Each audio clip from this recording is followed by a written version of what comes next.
Hey, Hi. how are you? I'm good. I jumped on a little bit early because we were having all kinds of glitchiness.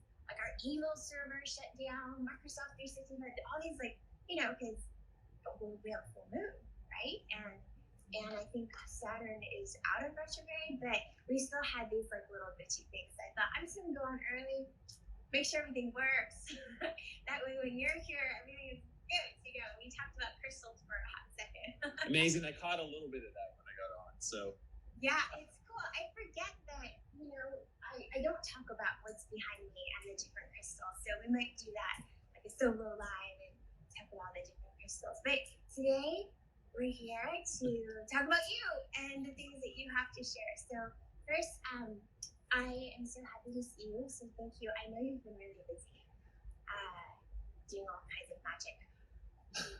I have. It's been, we all know it's such a wild time right now, but I have been working with a lot of clients, especially privately. We're finally doing a small event in LA coming up this weekend, actually, on Saturday. So. What?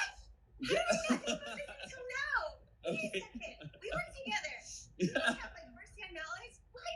Tell me more. All right, so you and I can connect about this, but it is it's just a one-day event that we had a bunch of them scheduled, and we had a lot of people that had prepaid. So most of the people that are coming to this had paid to come back in March, but then COVID hit. So anyway, we're fulfilling on that, and we're taking a bunch of precautions, etc. But I'm excited to be able to do it, and we have we might have one or two spots. So I will connect with you about that.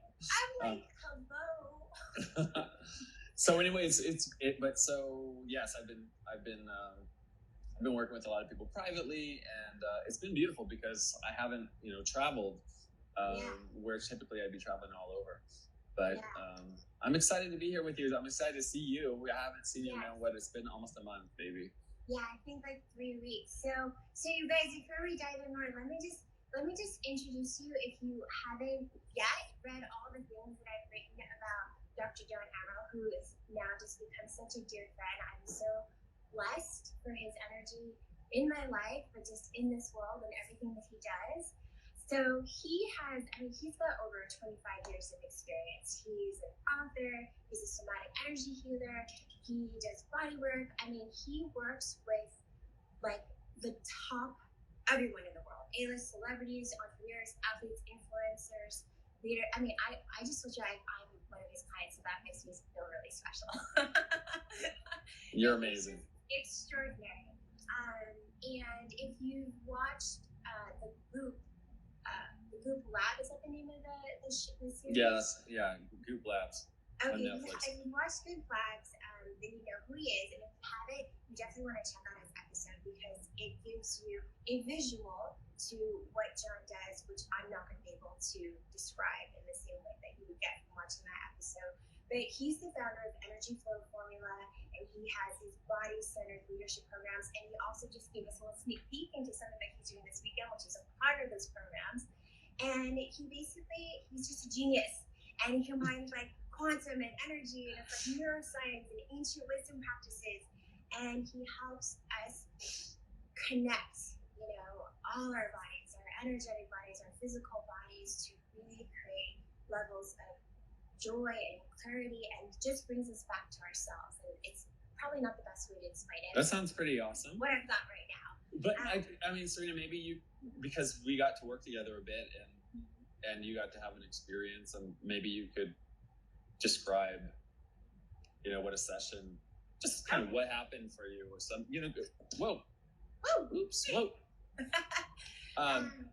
Yeah, maybe you can describe so that people get a sense of what you experience. Okay, yeah, I'd be so happy to, and I want to talk to you about this tomorrow too, but maybe diving in, and I want to write something up to kind of journals, the sessions that we have, and share that with my community, your community. But so I've worked with John now for a few sessions, and each one is unique to its own. But one thing, and it's really so hard to explain. Right, that's why I was I'm putting you to the. Yeah, it's really so hard to explain. But one thing that I can say is he when you work with John, so when you're talking to him, he's already working on you. You don't realize it, but he is. He's already connecting with you, connecting with your energy. He's already sensing and reading where your body is at, your energetic body and your physical body, where it connects. I don't know if using the word aura is correct, but and even that, and he puts you into this place. It's almost like a journey that he takes you through. So what I got from that still stays with me is he put me into this place, and that's not even the right way of saying it, where I was in just such a total state of bliss, of just being like, I didn't feel that I was separate from everything around me, and everything around me was just beautiful. It's just like I just felt as if I were one with everything. Everything is connected, and it just is, and it's beautiful, it's peaceful, and it's calm, and you just kind of like want to float in it. It's just this really beyond peaceful. It's beyond peaceful. Like I'm enjoying. I put your feet to the fire there to explain the experience of something that really is difficult to explain in words. Which is why I was grateful that we got to have that filmed for Gwen's show for Group Labs, because it got a chance, gave people a chance to see what it kind of looks like. But the experience can vary a lot. But for a lot of people, because we're working, I'm working with the subtle body, but my license is as a chiropractor originally, and what a lot of people don't know is chiropractic's roots were very metaphysical. It was based on tone and vibration before and resonance, before those were words that were really in the culture. This was in the late 1800s. They were concepts and practices that were in the Eastern cultures for thousands and thousands of years. So, but the subtle body is this energetic kind of it's the field and the consciousness that's interacting to form the physical body. And so we have. But you're gonna have to say that again, because I know people take notes here. Say that again, like what the subtle body is, because that's basically what you're working with. Which people don't have a concept of. Yeah, the subtle.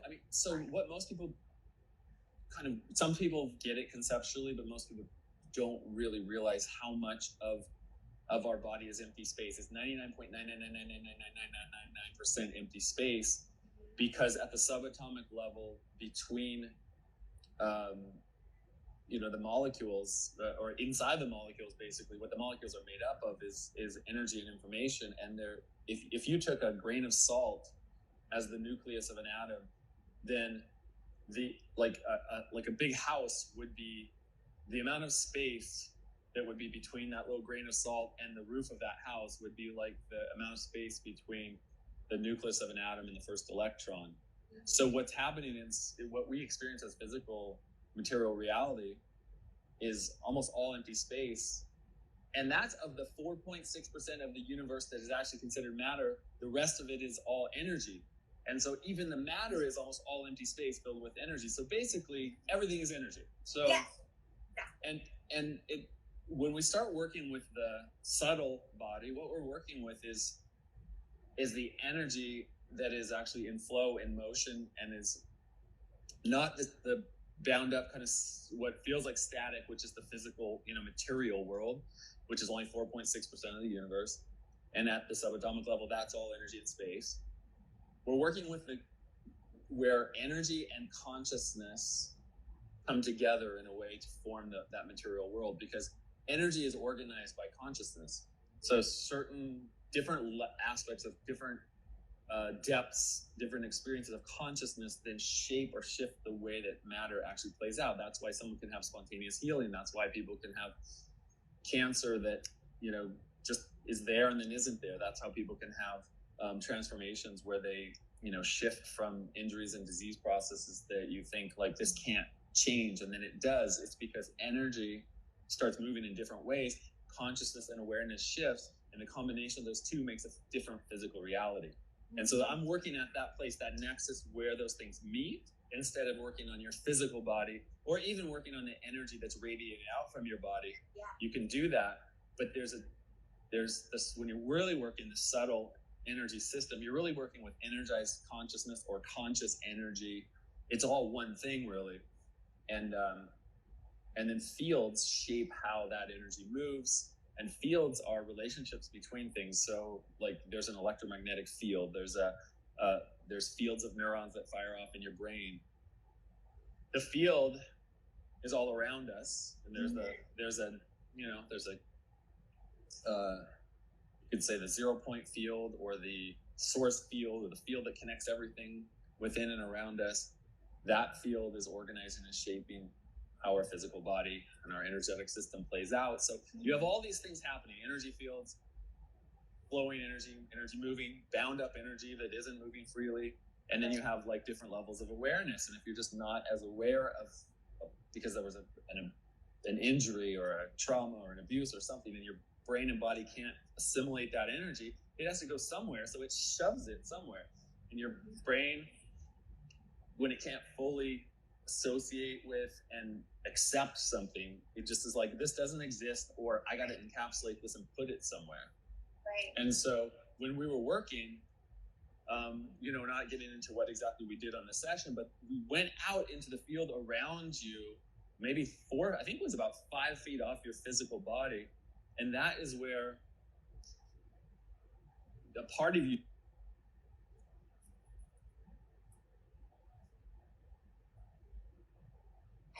Can you hear me? Yeah, now I can. I lost you Am I back? There. Yeah. Okay, so we went about 4 to 5 feet, and then you said a part of you, and then it cut. Yeah, so I was entering into the space around your physical body about 5 feet, as far as almost I could reach off of your physical body. And there's just, it's like an amazing amount of space, freedom, openness, and I could find you in a way out there. It's just like when we look across the room and we meet eyes, or we feel someone enter a room and we can connect and feel their energy. We exist outside of the physical body quite far, matter of fact, infinitely far.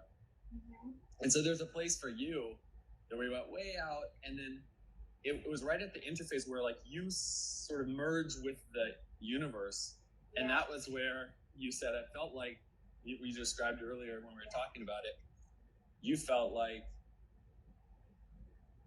it was just one, right? Yeah. Because that's the place where the sense of your separateness merges with the whole entire field. Yeah, and see, you guys, there's no way I could have explained that or described that, like, especially not the way John did. But to give people some background, because I'm not ashamed to share, I have had several surgeries, and it's something that I have shared with you talk before. And I've had 8, and I've had all kinds of other stuff, as we all do. And that was initially why I approached John. So John, can you give people something, give them that perspective when something physical, like the trauma of a surgery or an injury or something like that. Mm-hmm. Trauma might not be the best word, but what is happening in these fields? What's happening, and why does it result in some of the situations, circumstances that people have in their bodies? So if you think of a magnet has a field. You don't have to touch other pieces of metal. You can just bring the magnet up close to it and sometimes quite far from it, and it will push that information around. If you take matter and you put it in a magnetic field, it will always take the same metal, and you put it in that magnetic field, it will always take the shape of how the field is flowing. So if you take a stick magnet and you put it under a piece of paper with a bunch of metal, it will organize around the poles. So both ends of the magnet will have a bunch of metal that goes around it, and then there'll be like a shape around it, because the magnetic field will shape how that physical matter moves, actually. Mm-hmm. You can do a similar thing with what's called cymatics, which is where you take vibration or sound waves, and you vibrate a plate or a piece of metal, and you have a bunch of salt on it, or silica or sand, and it will create certain shapes. So the field actually organizes how matter will actually play out.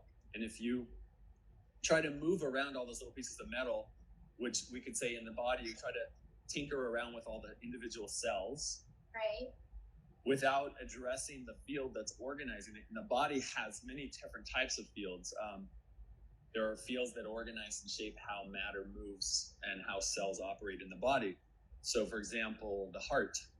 The heart has a field. We can measure that. Heart Math Institute's done quite a bit of research on this.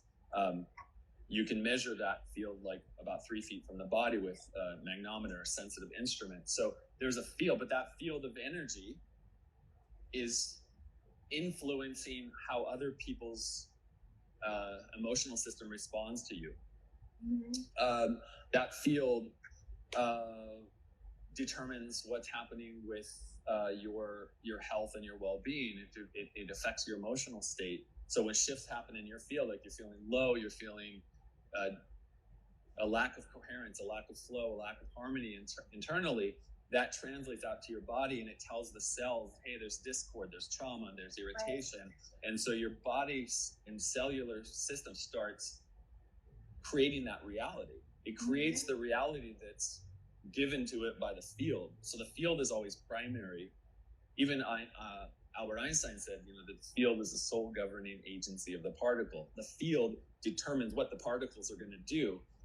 This invisible energy field that's within and all around us that our body's creating and we're also immersed in influences how we think and feel and how our body operates. And it is true also for the cultural field that we're in right now, which is a crazy time. And so we're in this frenetic discord energy, super polarized. If we watched the debate last night, you're like, oh my God, this is insane. There's all this intense energy. And so we feel that, and that also affects us. But what is cool about, and one of the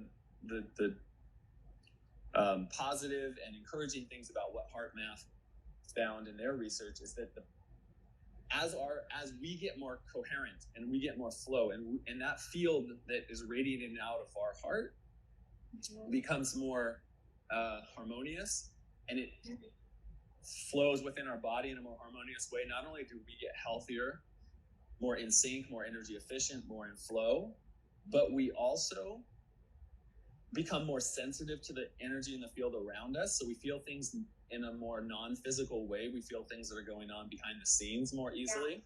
Yeah. And people go, but I'm going to get more sensitive. I already feel everything that I don't, and I'm going to get screwed up and my mojo is going to get messed up by other people. That's not true, because what Heart Math also found was that sensitivity increases, but the vulnerability to being thrown off by other people's energy decreases. So you're more aware, you're more connected, you're more influential because your energy is more coherent and more connected. And when people's frenetic, crazy energy is coming into your field, it harmonizes more, and your field actually calms yourself down, and it radiates back out into the world a more calm, coherent energy, which then you become a beacon for, or an example of more peace, more gratitude, more ease, more flow. And just without it doesn't even matter what you're doing, just the fact that you're there becomes actually that's what a guru is, basically. Or that is why people go to be around certain people or study with certain people, because there's a feeling, a sense, a quality of peace, of calm, of like their field is organizing the world around them in a more coherent way. So everybody sort of drafts off that, like bikers draft off of the biker out front. You get to coast more.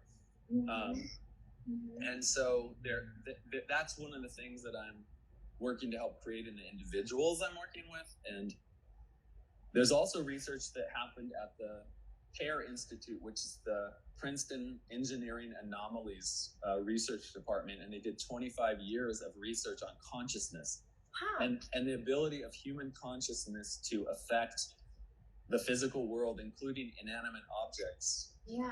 They researched these random event generators, which are basically machines that generate random numbers, and they found that people can impact the outcome of random number generating machines. So with just their intention and just their consciousness, is statistically over and over and over, there's this change that cannot be by chance after 25 years of research. So we know that human consciousness can affect things very deeply, even the physical world. And we've all experienced, I mean, these are anecdotal, but we all experience, like, some days we're in this crappy state. The computer is crashing, the phone is crashing, the car won't start, like all these things are happening because we actually have we have a field that interacts with the field somehow of even inanimate objects. We don't really know the mechanisms yet, but what they found in this research was that the best, the highest, and the most, the strongest effects were always in cases where there was a group of people in a more coherent state. So maybe they would have these random event generators placed in like a place of worship, or during a meditation place, or something where multiple people were coming together and they were creating a more coherent field. Right. So this is the power of proximity. This is the power to be around others that are also positive. But then we have to do that our own work ourselves so that we can create more coherence internally, so that we can then not have to just be around people that are not triggering us, right, for us to feel good and for us to contribute, because we can't, especially now more than ever, the world needs people to be able to be in this polarity but bring peace and harmony to it without getting triggered constantly. And I think there's an opportunity for this, for sure. No, absolutely. I mean, that's why there's such a power to collective meditation, right? Like, you could be by yourself in your living room and you are joining like hundreds, thousands, or maybe even millions of people, because you're all resonating, right, in that coherence. Am I using the right words here when I say resonating in that coherence? Yeah, for sure. And so there were a few questions that came up, I think, just from things I had posted and shared, and just some people don't understand what it means, what coherence means. Okay. You know? What does that even mean? That's a great question. Okay, so coherence occurs when the different parts, different rhythms in a system start to what's called entrain to each other. So there's a process called entrainment that was discovered hundreds of years ago, when a series of pendulums was like on a wall swinging, and they were all next to each other, and they all began to swing actually in sync after a while without touching them. And this the scientist basically that discovered this was like, hey, whoa, what's happening? What is this process whereby I get these things randomly going at all different frequencies, and then they start to actually sync up. And that syncing up creates this what's called entrainment, which means that rather than all these individual rhythms going on in all kind of frenetic ways, they come into a smooth, connected flow.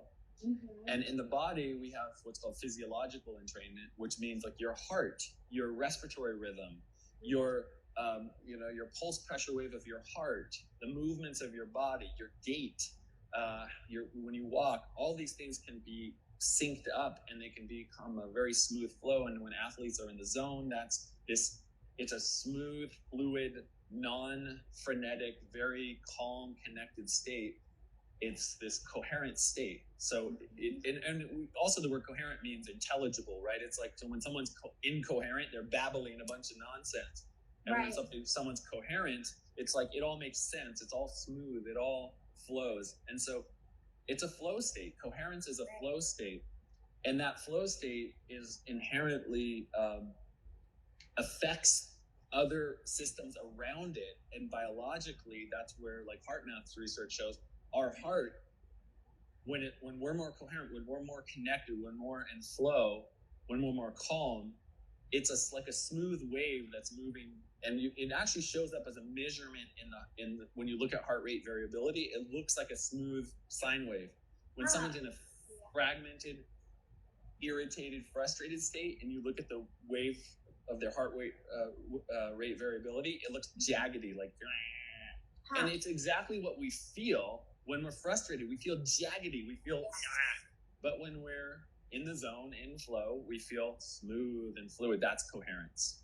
So what research shows is that the more coherent your inner system is, the more in sync different parts of you are. So you're breathing, the rhythm and flow of your heart, you know, the pulse in the way blood is pumping through your body, the way your body's moving. When those are all synced up, your influence on the world around you is actually stronger. It actually influences, and other people's brainwaves will start to sync up with your coherent rhythm.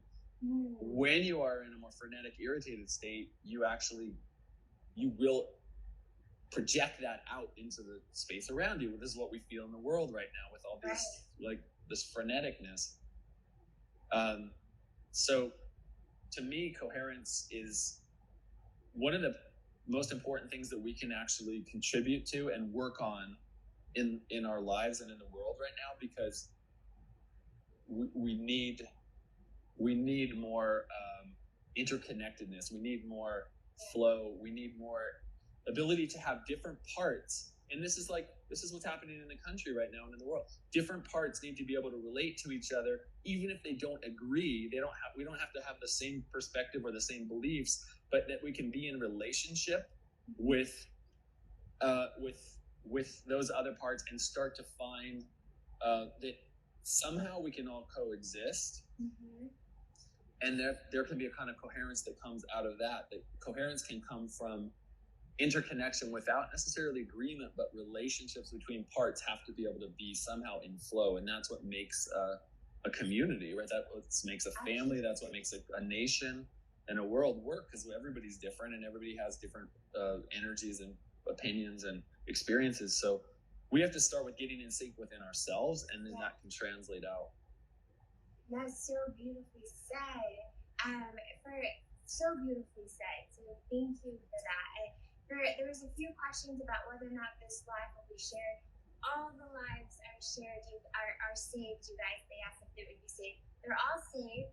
We clean it up because for some reason Instagram makes the audio video go out of sync when we throw up an IG live. So we actually have an editor sync everything up, we clean it up so there's no comments in John's face.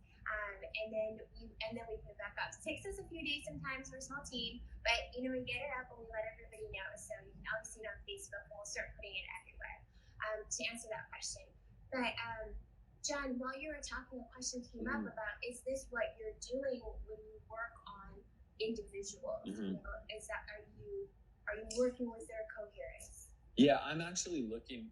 I really look at each person that I'm working with as a because, well, let me put it this way: when a system, like any living system, is nonlinear, meaning a very small input into one little part of the body or the part of the energy field can have a global change.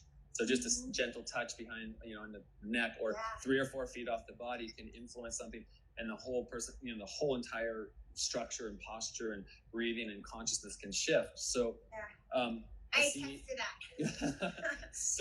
So I see each person that I work with as, like, in a way, how should I put it? Like a portal into the whole field of the planet, in a way. And so if I can help each individual become more coherent and more connected and more in flow, more what we call it physiologically entrained, in sync, then they will become a more powerful promoter of that energy in the world. And so I see that's one of my ways to be able to, like, impact the world, is to work especially with people that are wanting to make progress, or wanting to do things to help other people. We all need help. Everybody needs help doing that better. So that's I do see it as helping people become more coherent. And in that process, as you get more coherent, your body starts liberating energy that's bound up or stored that you don't need anymore. So energy might be stored in the muscles and the tendons. It might be stored in your spine or in the discs. injuries or scars, places that you've had surgeries, places that your brain was like, I can't even deal with this energy. I don't even know how to even be aware of it. So you just kind of shut it off and package it up and put it somewhere. And so when we start working, I start bringing, helping your brain, nervous system, body get more flow by putting the focus and attention on the places that actually are already open and already free, which is almost like if you go to the eye of a hurricane, there's like peace. There's a peaceful, still center in the middle of all this chaos. And sometimes people's life is like in chaos, but there's always going to be a little bit of peace in the chaos. And my job is to find, where is that? Let's focus on that. Let's amplify that. And then let's help that spread. And that's what this entrainment is, or this coherence is. It's like you're spreading what's already flowing and working. So as I go in to do that, and I'm helping people to find more freedom and flow, the energy that was bound up in their bodies related to some kind of trauma or stress or challenge or injury then can actually start to dissipate. And it might come out as shaking or vibrating sound. It might come out as detox, where their body just starts dumping a bunch of toxic gunk that was held around anesthesia or a surgery or some toxic exposure, and their body will start releasing it. And sometimes people they retrace through or relive, in a way, an experience, not necessarily like the pain of it, but like they may feel, wow, this was totally numb, this was totally disconnected, and it's starting to wake up, and then they start having visions and feelings and experiences of that which they had blocked out. And sometimes people are doing therapy for years, and they're trying to they know something happened, but they can't sort of get to it through their cognitive mind. And so sometimes there's somatically held information that got shoved somewhere. It's because and this is because the body is a holographic system, in that every cell is a microcosm of the whole. So every single cell has information about the whole system. And the way a hologram works is that you take a picture of something with light. Basically, you send a laser at it, it bounces off that object, and it gets hit by another laser, which creates an interference pattern. It creates a crossing of those two lasers, the reflected laser off the object and another laser you shoot, and it recreates the object. So that's how a hologram is created. So the body is actually like a series of holographic, energetic interactions, really. And so one time we can tweak a little part, we can go in and open up an area, we can free up or liberate a place where the body is holding like a pattern or of an old holographic picture. And we can change that instantly in many cases in a session. And everything that John is describing, you guys, like, this happened with me, I wasn't screaming. I had these experiences during my sessions. There were things that, like what you said, John, I wasn't even aware of, remember? And it just, and you just knew and understood and saw things that my brain had kind of shut off, like put in a different space. It was disconnecting all these things. Can I say something to that? Yes. So one of the ways that we diminish the amount of awareness we have around something that happens that was a traumatic experience or an injury is that as the body goes into a fight or flight state, as a protective state, we get triggered. We have a building up of tension in the central nervous system. We have a rounding of the shoulders. We have a decrease in the breathing, but we also have we have a cascade of like 1,200 or so different changes electrically, biochemically, electromagnetically. All this stuff is happening when we're in a stress state. But when we go into that state, we also direct blood and oxygen away from these parts of the brain that we call the prefrontal cortex. This is the higher part of the brain where we assess, make decisions, where we choose, create meaning, where we also have what's called affect regulation. So where we actually have a knee-jerk reaction or an impulse that we can then overcome it in a way by actually recognizing, wait, is this the most appropriate action in this case? Am I actually unsafe? Am I okay? Am I not okay? And we can make that assessment. And so that part of the brain, when we're in fight or flight, it has a reduction in blood flow. And the reason for that is because we don't need to be having these higher, more, meaning making or choosing or assessing inner dialogues when a lion is about to attack us or somebody's jumping out with a gun or whatever it is. So we go right into the moment, into like reaction here and now.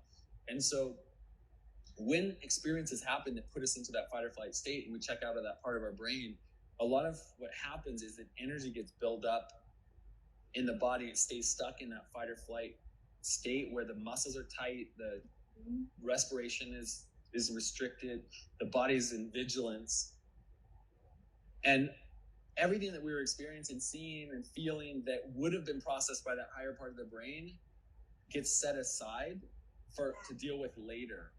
Yeah. And the later oftentimes never comes. And so we just compartmentalize that experience, and then we just keep it locked up. And so when I'm working with someone, or when someone's coming out of that fight or flight state with awareness and being kind of guided to feel and experience more, what happens is you start to integrate finally that energy, and now you can finally make a decision about, like, is this even needed anymore? Can I let this go? And so it's important that things come into conscious awareness as you're having a release, because it helps you not have to repeat that pattern, and it helps it unhook so that it doesn't need to keep running kind of beneath the scenes of your conscious awareness. So that's where I like to focus in helping people become more aware, and at the same time releasing that energy that was bound, that they don't need anymore, and then coming out of fight or flight so that you can live your life in a receptive, open, and also contributory way, rather than constantly being in concern or stress about what might happen, or how people are going to perceive you, or is this going to, am I going to be okay? Am I going to be safe? But that stems from a feeling of I have to be vigilant, which can come from early childhood abuse. It can come from a family culture of holding everything in and not expressing. It can come from a experience of you were punished or you were hurt by a partner or co-workers or boss or whatever when you were open, and then you just learn, I can't be myself, I have to protect. And so then you have to hold back so much of yourself and your energy and your gift to the world. And so I like, that's my goal, is to help that all shift so that people can be expressed. And one thing that I do say, John, every single time I have the opportunity to talk about you and my experience with you is, okay, first I say there are no words. I don't know exactly how to say, but that it is truly unlike any other experience I've ever had. And I'm so grateful to you right now to just re-explain everything, because it even helps me. I think back on our session, like, that's exactly what happened. And, we talked through it, but it's so helpful. And I think it helps people understand what you do, why, and gives them something sort of tangible to think about with themselves and what they can do. And a question that popped up a few times on the live, but also before, is what can a person do, like, after they get off of this live? They're going to go back and listen to it again, I know, because several people say that they have to listen to this again, but what can they do to start that process within themselves? That's a great question. That is the question. I mean, that's the point of all this. Like, what can we do ourselves? There are aspects of what I'm doing that come from like decades of experience working with people. So like, there's an element of where sometimes we need facilitation. We just need help. So that I'm fortunate to be able to help people in that place. And then there are a lot of things that we can do, a lot of things that we can do to elevate our energy. And I mean, since everything is energy, and it's critical that we manage energy as the forefront, the main thing that we are doing. If only 4.6% of the universe is matter, and of that matter, it's all energy and empty space.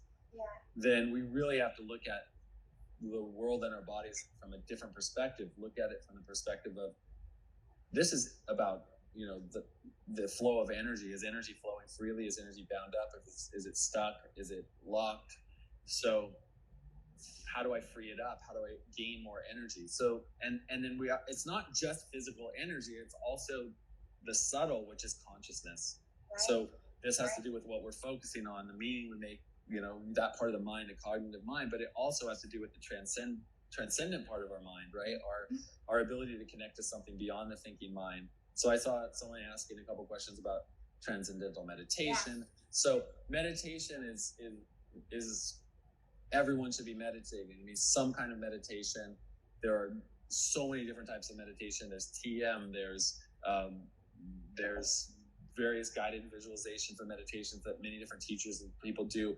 All you don't need any tools. You don't need anything to meditate. You just sit. You just close your eyes and you just breathe and you just let yourself, travel into that place beyond the thinking mind. It takes practice because the mind is usually so busy.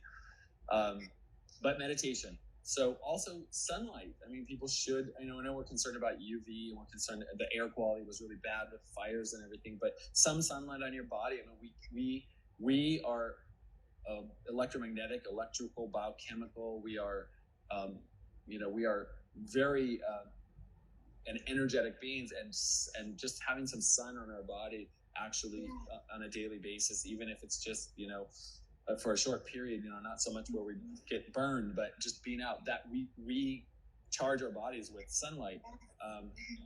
Dr. Tennant is a doctor who has done a lot of research and has worked with electrical charge in the body. So we know that, like, when our body drops below a certain amount of millivolts, that's where cancer shows up. That's where illnesses and disease and stuff show up. So we need to make sure that we're eating healthy food. I mean, this is like, one of your areas. It's like, eating food that's alive, that's vital, that is has a, this is like that. It's things that have life force in them. Qigong, Tai Chi, yoga, exercise, plenty of hydration, especially high quality water that is, because water holds information and our body's mostly water. We want to make sure that we're using a good, clean source of water, but not just, I have hydrogen water. I have a machine that makes hydrogen water, but that water, when you put that water in the machine, you have to use distilled water. Distilled water is dead. There's no life force in it. So I add minerals to it. And then even just an intention or a prayer will actually activate and shift water. That's Dr. Emoto, and many other people have done work on this. Dr. Pollock has done research on structured water and how water holds information. So it's really important that we have high quality water in our lives.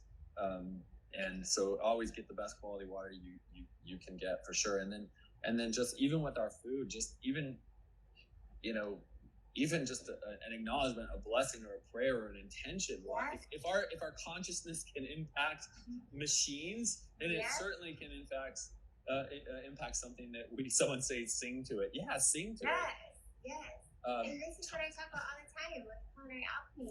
It's just like putting that intention and that charging of the food that you're putting back into your body, into the bodies of people that you care about and love, like charging it up with that intention, that gratitude, that energy. Serena, I love 100%. Like, you so radiate that. It's beautiful. You've made me food. They just sent me on the road with spring rolls, and I'm like, oh my God, this is amazing. It's all alive and vital. So, no, you totally, you are like a goddess of the intention into the food. So also I love rebounding. Just getting like lymph and chi and energy moving. I do qigong. Like daily. I had figure eight energy. Someone saying everything is vortexes. So like there's qigong practices. I did a class for this abracadabra group on Twitch recently, and that was a qigong class I did. And so we were doing spirals and spiraling the energy. So hip spirals, like just putting your hands on your hips and doing like hip rolls, hip spirals, breathing in through your nose and out through your nose, which builds chi. There's something called Microcosmic Orbit, which is another way to build internal energy, which is principles of Qigong. They come from, if anyone has ever heard of Mantak Chia, he's like really well known. It's he's a great teacher of Qigong and Tai Chi. Maybe not Tai Chi, but Qigong. But there's the microcosmic orbit where you put the tongue at the roof of your mouth, the tip of your tongue goes to the roof of your mouth, and then you visualize energy coming up the spine and circulating through your brain and down through the top of the palate where your tongue is touching, and then down through the front of your body. And then as you breathe in, you let your belly kind of poof out, and that lets your diaphragm drop down so you get more oxygen in. And then as you squeeze your abdomen in as you breathe out, and you pull the energy up your body, and you circulate and cycle it. Anyone can find his, just look up Mantak Chia, Microcosmic Orbit. You can Google Microcosmic Orbit, and it'll teach you a simple breathing exercise. That's that tongue at the roof of the mouth, in through the nose, out through the nose, cycling or circulating energy. That is a very powerful, energizing breath that builds chi. There are so many things that we can do. Yeah, and you just shared like 30, things that we can do, that anyone can do as soon as they get off of this live. These are things that you can already start to do, and that's something that I love so much about what you talk about, what you share, and it's so in alignment with what I talk about, what I share, is that we're so empowered. We can do this. We can shift how we feel. We can shift the energy around us. It's so attainable. And of course, when you can have guides, it's wonderful. But you can still do it without it. We can do that ourselves. And so that's such an important point. And thank you guys for typing in, Mantak Chia and the microcosmic energy and everything, so that other people can see it as well. And also, John, you have your energy flow program, right? Because I know that there was a few people on here that said that they had done it, that it was life-changing for them. We have a few more minutes. Can you share a little bit about that for people who haven't yet signed up to understand?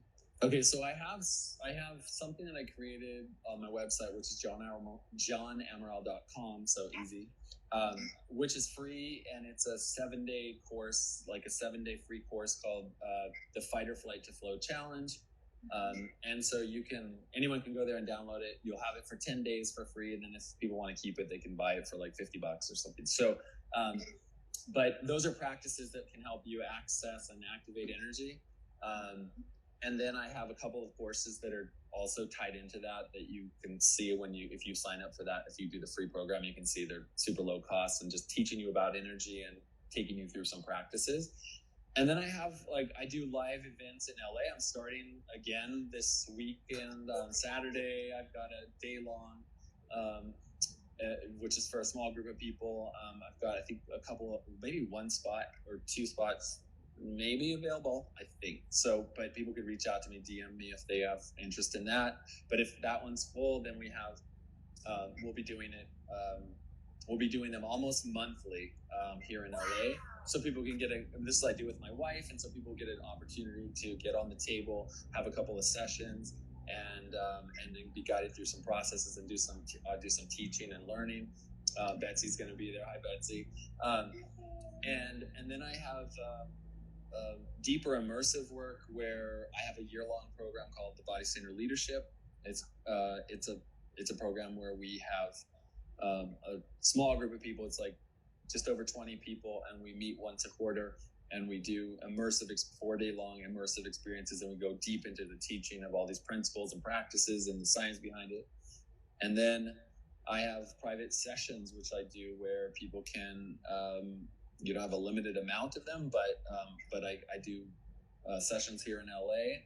I come to people's homes in some cases, and or people fly in and I work with them, and I do either a couple-hour session or sometimes a half day or sometimes a full-day immersion where I'm doing a whole bunch of work with them and we're overhauling everything. So those are the different options and ways. And then I'm working on down the line here having more available online as well. But right now it's through these live events, through these one-day LA events, which are starting up October 3rd, which is this Saturday. Oh my God, so exciting. I know you guys, I wish you were in LA too. There's a couple people like, I wish I was in LA. Come visit, and all the information will be up. And I'm sure most of you guys are maybe already following, or you will after this. But Dr. John Amaral's Instagram handle is right here, pinned on this bottom comment here. So just go there. You can go to my most recent post, and you have information on him there. And his website is also connected to his Instagram, and it's what is it again? Just John Amaral or Dr. John Amaral? Dr. John Amaral is my Instagram, at Dr. John Amaral. A couple of people were asking. I saw a few people ask if I do virtual sessions. Yeah. I do a limited amount. It's possible. So if somebody's in another country or something and they wanted to do a Zoom, they can DM me, or they can just email me or my assistant at assistant@johnamaral.com, or just DM me and just say, hey, I'm interested, and I could put you in touch with my assistant. So I do some virtual work, but I like to do it face-to-face, hands-on when possible. But I have quite a few people that I've done virtual work with too, if they can't get here. Yeah, it's so amazing. And I mean, I call him, he's just a unicorn. He's a real life unicorn, you guys. And just profound, powerful work. So, I jumped in a little early because I was worried about the glitches, and so I don't know when Instagram will pick this up. Probably we have a few more minutes. There are some questions. I don't know if you we can take. I mean, we can take questions until we get. I think we've got everything covered. Yeah, we can just take questions. Yeah. So there were some people that were asking about frequency machines because they've read about it, and so wanted to know what your thoughts were. So different machines that they can use also for energy. Like there's something called PEMF, pulsed electromagnetic frequency. I think PEMF is really positive. It's a pretty expensive machine. I have one, but they're many thousands of dollars, so it's not really economical for a lot of people to have them. But there are a lot of practitioners and people that have them in their offices, sometimes chiropractors, different healers, etc. So you can always look that up. It's called PEMF, and it sends pulsed electromagnetic frequencies through our bodies, and those can help with tissue healing, soft tissue healing, spinal cord injuries, surgical healing, etc. You also have there's a couple new things. There's a device called the Healy, which I have not. You have the Healy. You guys are wearing it right now. It's ready right now. Yeah. It's ready in the background. So that is one. I have a couple of things. There's a Quantum iCube, which is another frequency-based machine. There's something called CyberScan. That's another one. But those are really, they're expensive. Like I think that these are tens of thousands of dollars. Some of them for practitioners that have them in offices. There's another device that's called Waveform 1, which I'm pretty thrilled about, and that has been helping a lot of people with Lyme disease.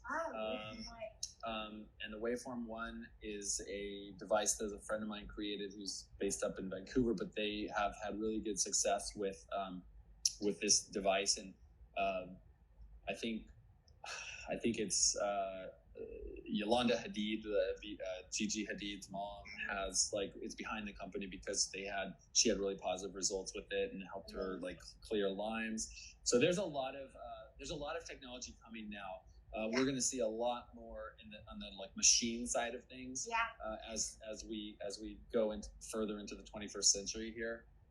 But I think as critical as some of these machines to create more resonance, help to create more coherence, are the most important thing is awareness and how we use our energy and how we naturally energize ourselves, because there's no substitute for taking care of yourself and energetically, and consciously being aware of what we're doing and what's working and what's not, and making healthy choices. So you can use these devices to help you once you're kind of beyond the point where you are traumatized or injured and you need recovery, but you can also use them positive reinforcement and just living a healthy life, and be proactive rather than reactive to have the best quality of life. So that's for sure. Yes, no, that's so well said, and thank you. It's such like a great and beautiful and empowering point to kind of like end our chat on, and it's such a good reminder. And yes, you guys, I just love how some people have already emailed you.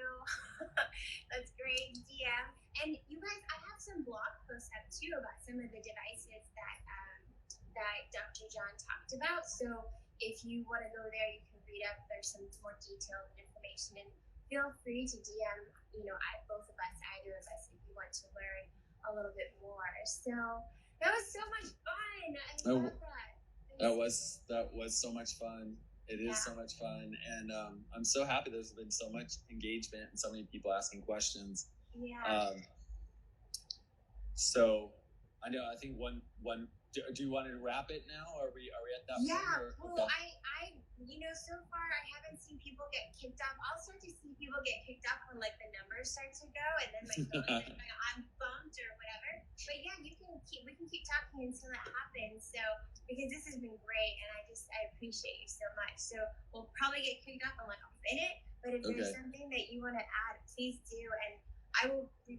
This will all get repurposed and shared, you guys. Don't worry. Yeah, I don't think there's anything more to add. I think we could probably just get off, but I want to thank everybody for tuning in, and I really appreciate you, Serena. You're such a light, and you really you bring such great energy to everything that you do. So thank you for having me on. Thank you so much. And I look forward to seeing you soon. And thank you, everybody. And for those of you who asked questions that we didn't get to,